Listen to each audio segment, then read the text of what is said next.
Hi guys, welcome to another video. Today I'll actually be painting a commission for someone I know of their late pup Zoe. While I paint, I wanted to talk about a decision that I made a year or two ago. Let's get started. So I have been on hiatus from commissions for a few years now.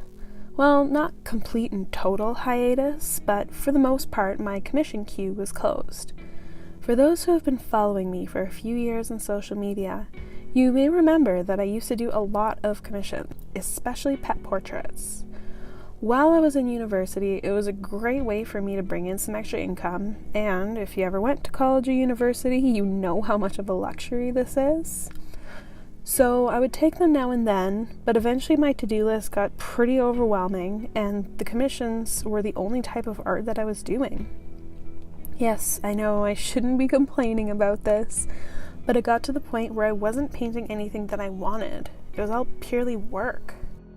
At first, I enjoyed the workflow, but eventually I started resenting the process rather than enjoying it. I would put off working on the commissions I had on the go, which meant that I was putting off painting altogether.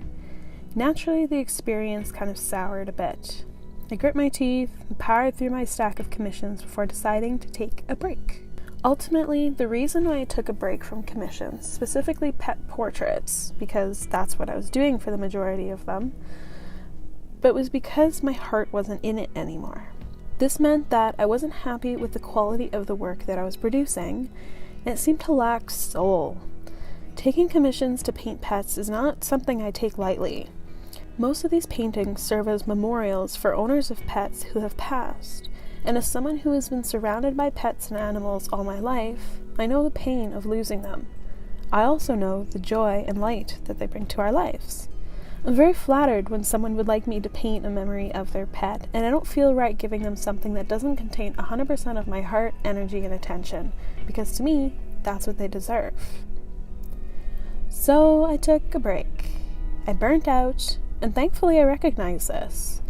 I remember worrying at the time that I didn't have a style as an artist, and largely that was because I didn't give myself enough time to truly explore and be an artist. And honestly, I'm so thankful that I took this break, because it renewed my love for creating and allowed me to discover and develop my most successful series yet, Calm Within Chaos. This one happened out of pure serendipity, and I likely never would have stumbled across this style and body of work if I didn't give myself the chance to breathe and experiment.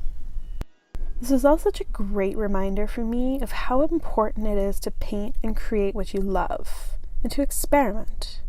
Play around, have fun, make mistakes. I found that I wasn't allowing myself to learn from my mistakes earlier, which made it very difficult to push forward. I'm a believer that you learn a lot more from failure than you do from success, but it's also important that you form a good relationship with the concept of failure. Learn from your mistakes and grow. Stretch out of your comfort zone, do something now and then that excites your creative mind rather than your financial one. Play, have fun, learn, and create. So I'm sure you're thinking, well, this is a pet portrait commission, right? So are you back? And the answer to that is, not really. Not fully, anyways. It was nice to stretch those muscles, so I decided to take things as they come. If a project intrigues me, I'll play around with it. I'm having a great time focusing on my own work right now, and will definitely continue to explore that topic. Thank you so much for listening to my ramblings. I hope you guys enjoyed it, and see you next time.